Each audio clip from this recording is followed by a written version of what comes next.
Vous avez ensuite dans une autre partie donc tout ce qui est dessin. Donc la barre d'outils de dessin, comme son nom l'indique, il faut dessiner les dessins. Donc si vous cliquez sur le carré, il ne va pas se faire tout seul, il va falloir que vous le dessiniez. Donc vous le dessinez avec votre souris. Donc ici vous avez un exemple de flèche, un exemple de symbole où on a un pulse associé avec des petits pulses ici. Voilà. Donc vous avez des formes, vous avez des bulles, vous avez des flèches, vous avez des fontwork qu'on verra juste après. Vous avez du texte, si vous voulez rajouter du texte sous cette forme-là. Vous avez tout ce qui est triangle, rond, carré, rectangle, etc. Vous avez aussi dans cette barre d'outils dessin une autre barre qui est associée qui s'appelle la barre propriété dessin qui vous permet de modifier l'ensemble de tout ce que vous voyez. Donc ici c'est quelle ligne je vais utiliser pour le contour de mon pulse. Quelle est la couleur de cette ligne là? Est-ce que je la mets noire, rouge, grise, etc. Ici vous avez la couleur de l'arrière-plan en bleu. Vous pouvez dire que vous ne voulez pas une couleur et mettre une image à la place ou mettre un dégradé à la place et vous allez changer le menu déroulant qui se situe là, l'annulation, la position de votre dessin, si c'est en premier plan ou si c'est en arrière-plan, et l'ancrage de votre dessin. Vous avez aussi la possibilité de gérer plusieurs sortes de flèches dans cette barre propriété de dessin. Le niveau des fontwork, les fontwork permettent d'écrire de manière jolie votre style. Donc c'est le symbole qui est un petit tableau avec un A à l'intérieur.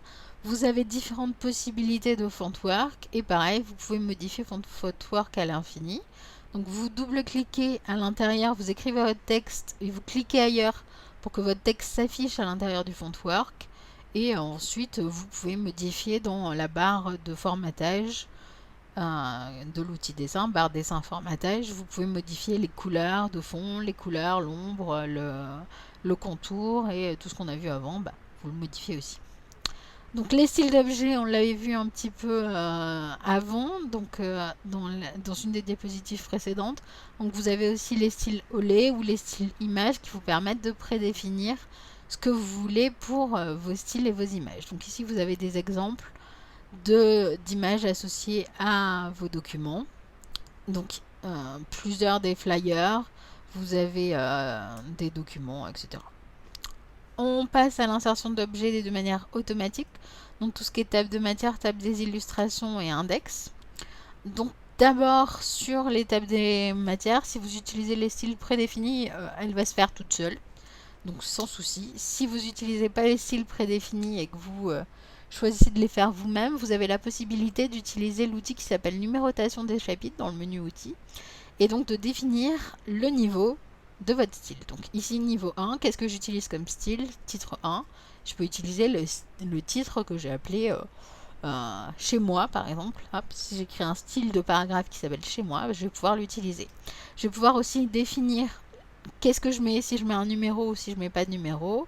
Au niveau des caractères, si je mets un séparateur avant ou après. Et à partir de quel niveau je commence dans ma numérotation. Pareil bon, pour le niveau 2, niveau 3, niveau 4. Et ici, vous avez, si vous voulez gérer tous les niveaux d'un coup, donc de niveau 1 jusqu'à niveau 10, vous avez aussi un onglet position qui vous permet de modifier certaines autres choses. La table des matières se met toujours en mode grisé, mais si vous l'imprimez, elle ne sera pas en grisé. C'est juste pour vous dire que c'est un objet automatique.